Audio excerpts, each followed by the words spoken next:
Some things are better left unsaid. Take it from me, some things are better left unsaid. Hello and welcome to Unspoken. I'm Joshua J. Heeley, and that's my brother Jonathan Heeley. Welcome to another episode. Today we're going to chat about, well, I've entitled it Liar, Liar, Pants on Fire, telling lies, broken promises, and keeping our word. John, how's it going over there? Yeah, doing well. It's on my Thursday coming towards the end of the week. And windy, not so windy and wet today here in New Zealand. So doing well. Still a bit cold though. Still a bit cold. Yeah, we've had a lovely sunny day. We were out on the beach today. So we were really blessed with the good weather.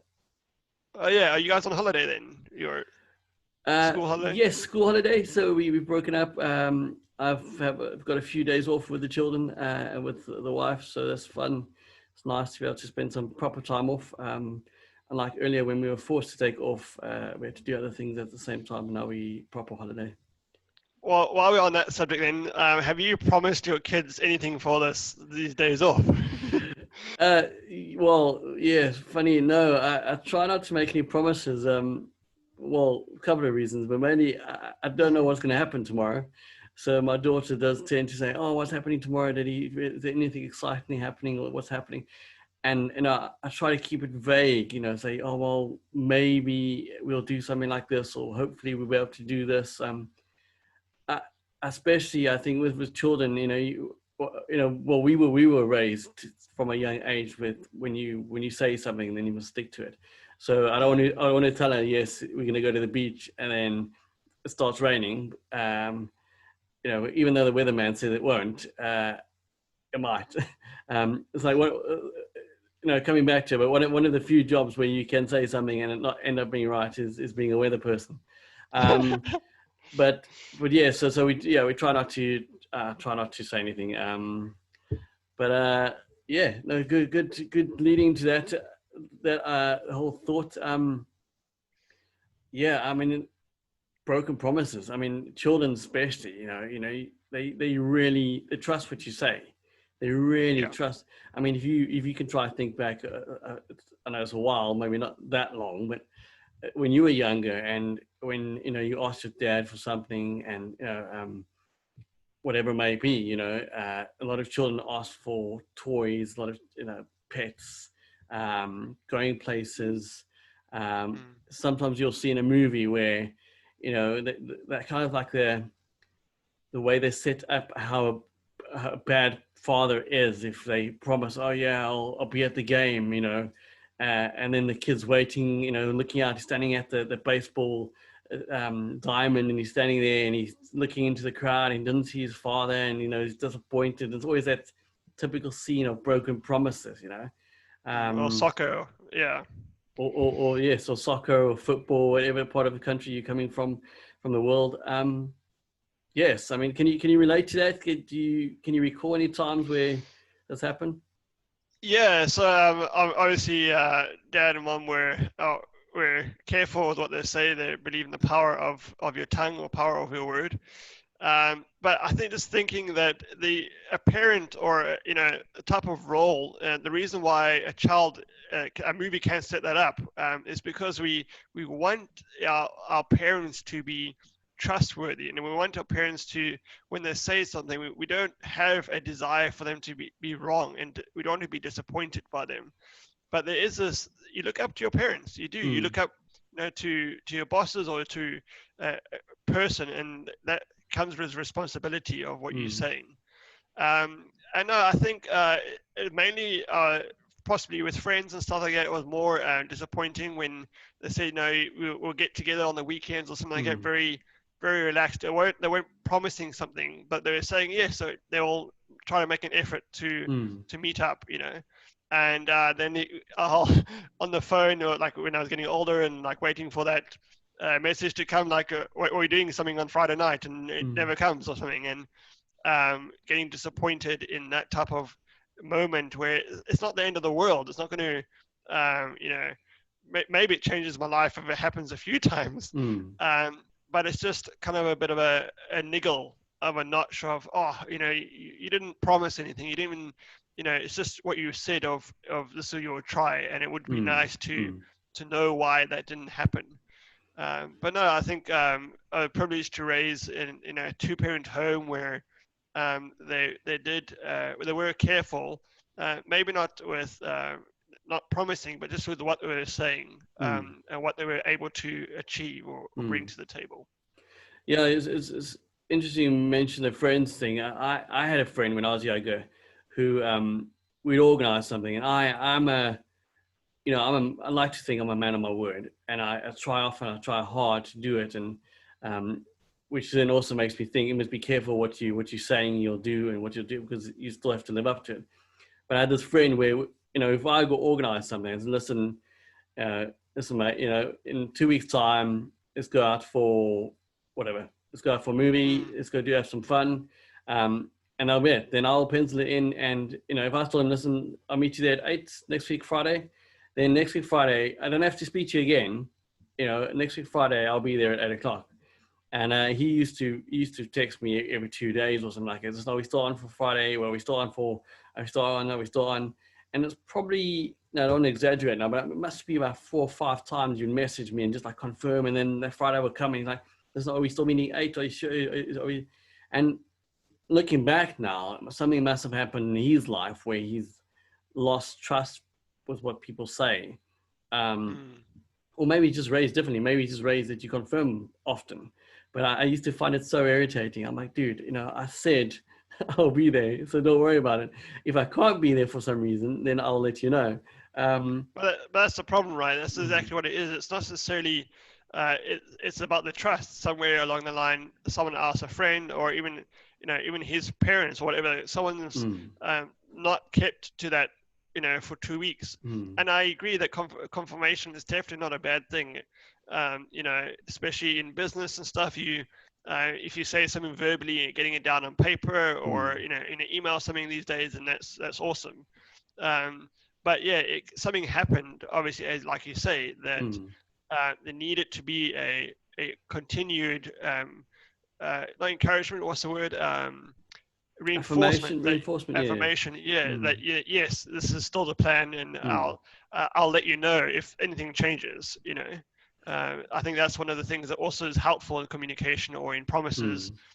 If there's a reason why it's not going to happen, then you have a clear statement, like I'll do anything possible to get there, but otherwise I'll let you know, or something's changed, and we communicate what changed that can hold it. Let's talk about reasons people don't keep to their word. Let's say friends or business. Let's just take it up to business situations where people say one thing and they end up doing another thing. What do you think drives that? Is it just that they don't really care, or what are your thoughts? What is the drive behind not keeping someone's word?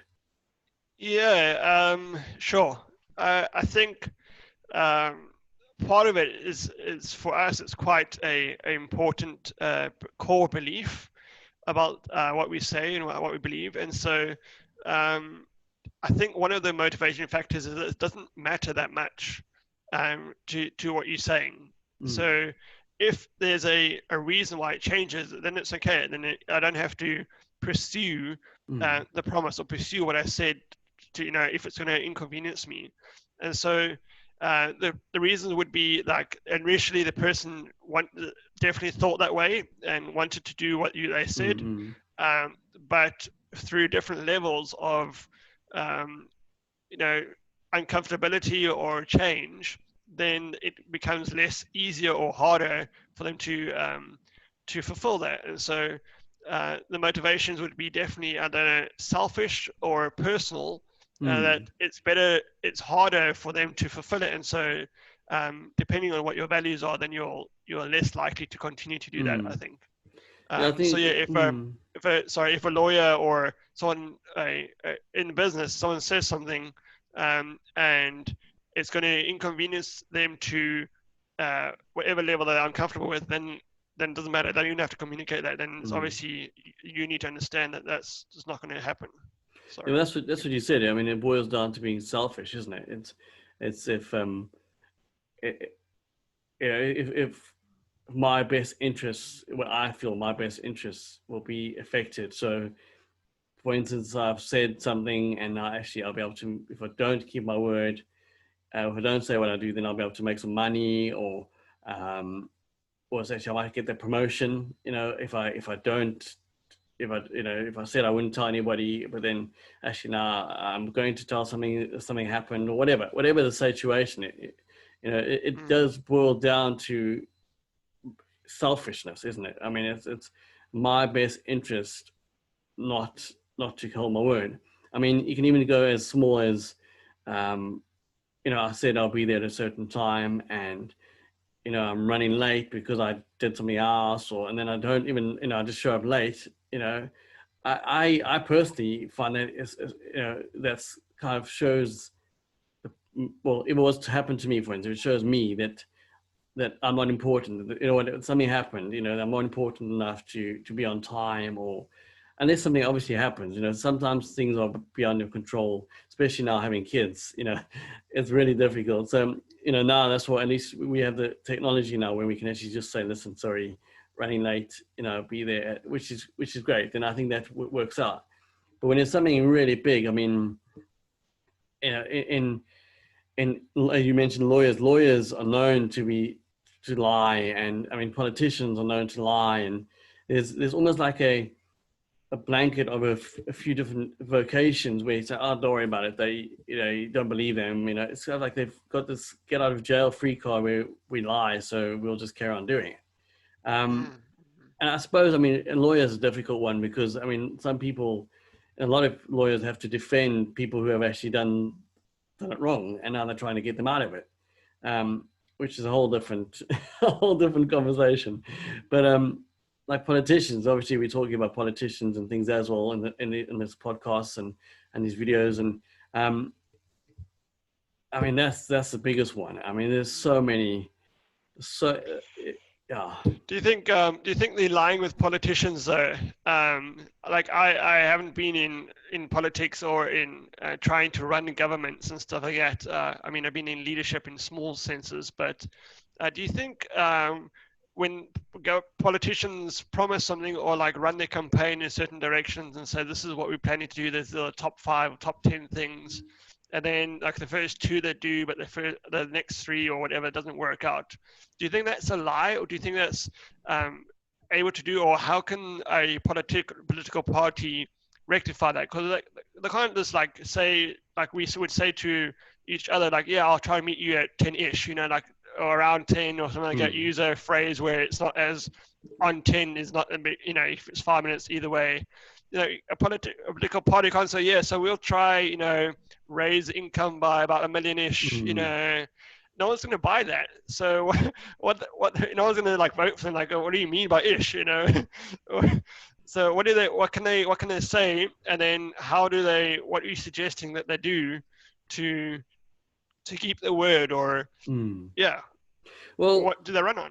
It's a good thought, and some people might not know, but I'm involved in politics. I'm very involved in a party here in the UK, and one thing we're priding ourselves in, and what we've set this ground foundation, is that we're not going to promise anything. We're not going to say we want to do anything unless we've done the research and actually found out, is it viable? Is it feasible? Is it possible? We're not going to say, we're going to cut the tax by 10%, and we're going to get everybody to build houses everywhere, and we go do the math, and then everybody votes for us because we're going to do this. We've said we're going to do it, and then we go sit in Parliament there, and we're like, we start doing the math, and it's like, actually, we can't actually do that, because if we cut then we won't have the money to do it. So sorry guys, but we'll just carry on sitting it. So that's what we don't want to do. Yes, I understand there's things happen, crises happen, things happen that puts you out of. But I think that if a government was transparent and said, listen guys, we know we've said X, Y, Z, we were on our way to do it, and now COVID-19 happened, we've lost a lot of money. So we won't be able to do it, because now we're putting our money here, this places, but people don't do that. They don't. Literally, you have people saying, "Listen, we will, I don't know, do X, Y, and Z. We'll give everybody free £1,000 every month. Here we go. Everybody in the UK gets £1,000 a month." People are like, "Yeah, fantastic. Let's vote for them." The one guy says, we're going to go down to a 4-day work week. Yeah, 4-day work week. We love 4-day work week. And then like, well, actually, you can't do a 4-day. We're going to lose billions. So I don't think, like, a lot of countries have got advertising standards.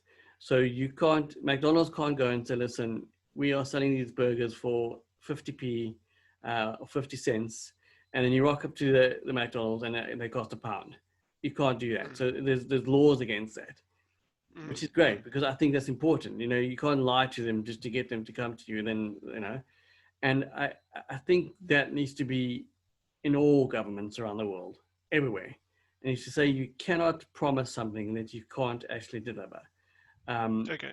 And that needs to be regulated, because,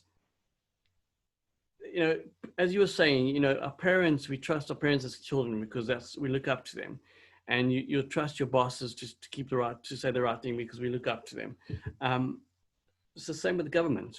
We expect them to do what's best for the people, and maybe that's probably wishful thinking, and probably people will call me naive, and to an extent, yeah, sure, but you can't say, nobody listening to this or watching this can say that they would love a government to be honest with them. Would not love them to be honest to them. So yeah, I mean, that's my thought when it comes to how it should be done. But I think it's a culture. I think people from our people we come into contact with from the ground floor, people need to be honest with each other and keep the word. Then you had a situation recently, something like that happened, didn't you? Yeah. I did have recently. What happened in my situation was a person made a deal with me, and they had full intentions during the time of making the deal with doing what they said. Actually, and so I made on the basis of that deal, I made a decision that benefited both myself and them. And then after the deal was made, the other party saw something that would benefit them more. And I was like, no, hang on. We made this deal on the grounds that you would do that. And so for me, whether there's a better option or not, I would prefer that they would keep to their word and keep to what they've said. Even though that I agree that the other option was actually better for them in the long run. And in this particular case, it didn't matter that much. It didn't change too much of the outcome. But just generally, unless they have a conversation with me and say, listen, actually, I've just seen something after we've spoken, and this would actually benefit me, put me in a lot better situation, and it doesn't affect you. Are you okay with me with changing the criteria? And in this case, I would say no. I wouldn't have ever done that. I wouldn't have ever, because it wasn't as beneficial. And so yes, in my case, I was self-seeking or self-interested in benefiting me, but it was benefiting them, and I did honestly feel hurt and not betrayed. I wouldn't say betrayed, but I feel like the integrity of the other party.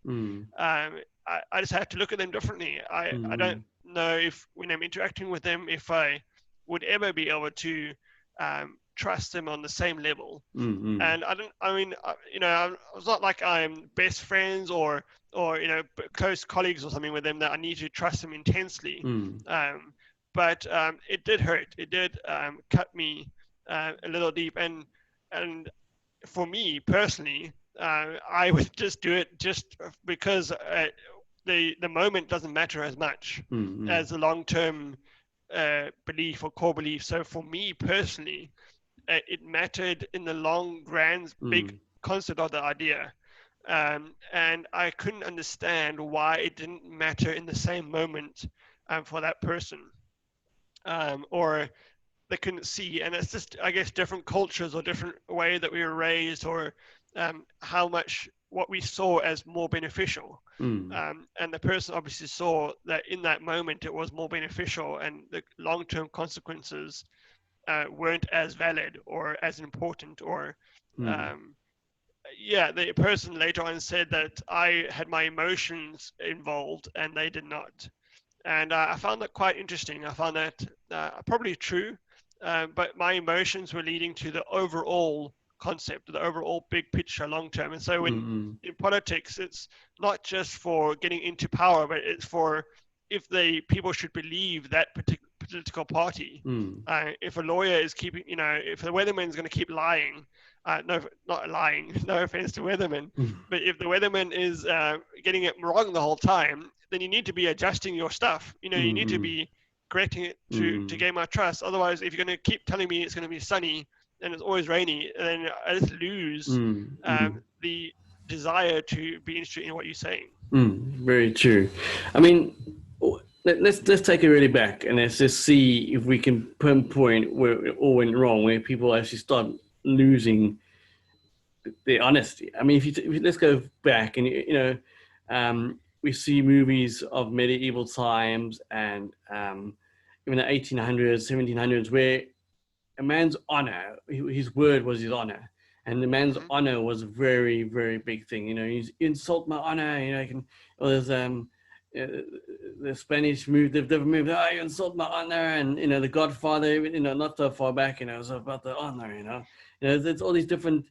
It's all about the honor, and a man's word, breaking a man's word, was basically is dishonoring himself. So you wouldn't dishonor yourself, you wouldn't dishonor your family, because it's all about honor. So I mean that goes back hundreds of years where you keep your word because your word is your honor. What else? What is there anything? Let me just think. Yeah, I mean that's medieval times about your honor and your word. I mean, around that time, I don't know. I just think of the gloves, taking off your gloves, and slapping them across the face. So like, hey, this is what you said, and now let's fight for this. Let's draw weapons, because you're not trustworthy, or the only way to sort this out is by a proper, quick brute force. And so yeah, I think I don't know if it's knights or even Roman times or whenever it is. It goes back. The honor and keeping your word goes back to the Bible times. Okay. It's not just medieval. Jesus taught quoted the Moses' time, Moses' sayings, and the laws in the Ten Commandments and stuff included or was part of how the Israelites lived. They said that if you're making a vow to the Lord, you better keep it, or you're pretty much going to die. In this case, it was to God, and it's not just to man, but it also said, where's a quote over here? Let your yes be yes and your no be no. That comes from Deuteronomy and Numbers, and quoted again in Matthew, and James even does it and says in James 5:12 says, "But above all, my brothers, do not swear either by heaven or by earth or by any other oath, but let your yes be yes and your no be no, so that you may not fall under condemnation." So it's not saying I swear by my mother or I swear by people that have died in the past. It's a straightforward. Sorry, the sun is coming across my face here. I don't know. It's straightforward that what you're saying is enough or should be enough. It's got nothing to do with any other circumstances. And I really like that. Even if it's not out the Bible, I like the concept. I like the idea that when you say something, it needs to be straightforward and not trying to work your way around things. And I think I'm guilty of that sometimes. If I withhold the truth, then I feel like that's not lying. In a board game or in a small circumstance, maybe it doesn't make a big effect. You're trying to, everybody understands what you're trying to do. But if you, in a big political area and you kind of like keeping some truth back, and then it's pretty dangerous. Yeah, you're right. I mean, but it's such a pity that we've gone away. I mean, I'm using a man's honor. When I'm saying a man's honor, just so anybody's listening, I'm not meaning a male person. I'm meaning man in the sense of a person, woman or man. It's anybody's honor. But it's almost like now it's weakened down over the years so much that you can't just say this is my word. Now they're like, do you promise? I'm like, what, is my word enough? No, you need to promise. So now we promise, and like, okay, now you pinky promise. Do you pinky promise? Do you cross your heart? You have to make it deeper and deeper promises because people don't believe you. I mean, then you ended up promising like your firstborn child because the person doesn't believe you. But it's a lot. I mean, society just keeps breaking promises.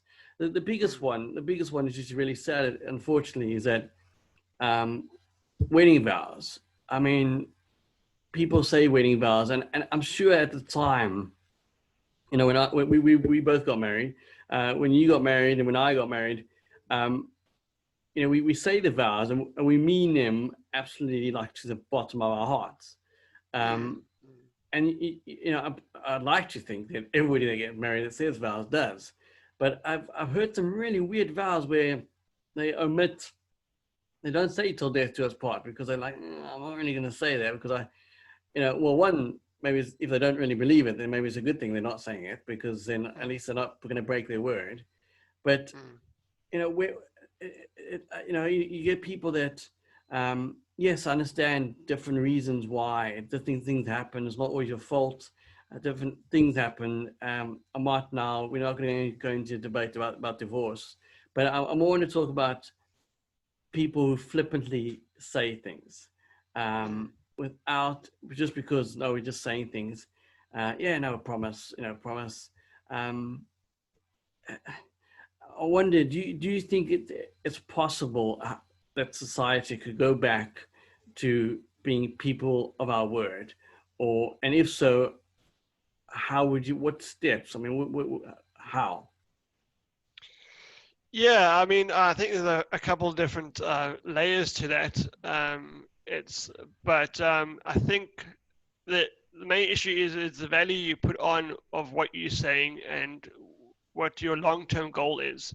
So thinking about the marriage vows. It depends what they have in their mind of, yes, I mean this for as long as it's possible. But for you and I, and our wives and maybe our culture, when we're saying it, we in our minds, there's no limit to what we're saying. There's no like, yes, but if things go bad, then this marriage will collapse.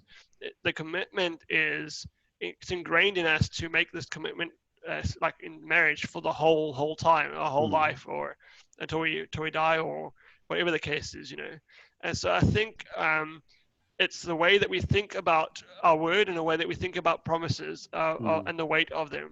And I think if we can get that right, of the understanding of the belief of what we're saying has value, I think we can get back there. But the other side is that I know that people say stuff and fulfill them, but actually it's a lie. And actually, I didn't tell you this before, but I know that you have a pet peeve about toilet roll companies actually promising something. So I have a toilet roll here in my hand, for those who are listening, not watching. And this toilet roll, it says there's 18 rolls in this packet, and it's a value deal. But as you can see in this roll, the middle of it is quite big and chunky. And so it is 18 rolls, and they're not lying when they're saying you're going to get 18 rolls. But depending on, it doesn't ever say how many pliers are on there, right? And so I know you have a pet peeve about toilet rolls promising but in this case, they're not lying that you're going to get 18 rolls, but they are omitting, and the value of what they're saying. They know, I'm sure they know that they are not the value of what they're saying isn't long term, or isn't they're just trying to, they say what they say and then they're fulfilling that role, that. And I think that is, you know, this is just a toilet roll thing, but it's the integrity of what you're saying, of how important what you're saying is true. So fulfilling what you're saying is only one step. Like this toilet roll company is giving me 18 rolls, but they're also kind of taking off the middle, like another saving money and saving there. So it's not about necessarily only what you're saying, but it's about why you're saying it and how you kind of go about fulfilling the promises. If you promise someone that you'll be there at 10 o'clock and you crash into 50 cars and then run over some people, and then in the wake you have a massive, no one's happy, but you're there at 10 o'clock, then I prefer you not maybe to be there at 10. Yes. And so I think that's what it's about. It's about how you're viewing what you're saying, the value of your words.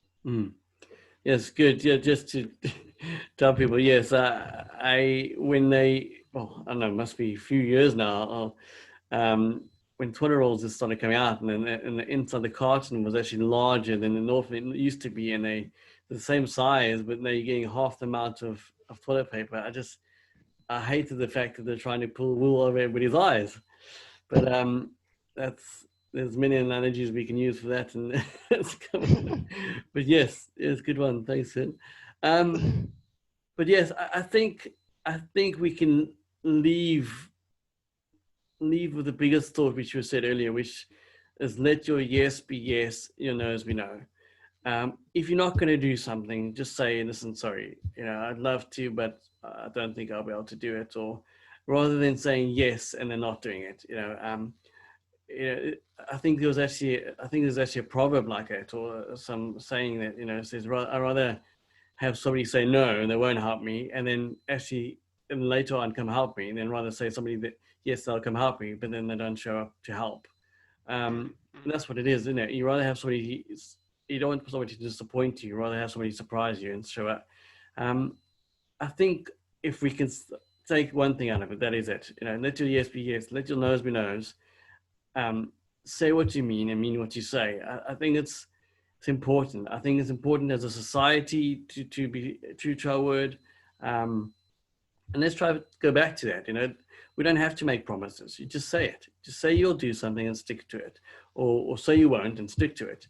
And as you said, if something changes then address it. Speak to the person you are having this agreement with and say, listen, something better's come along. I would say, would you mind?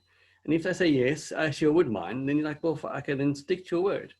I think we need to go back to being promise keepers, word keepers, and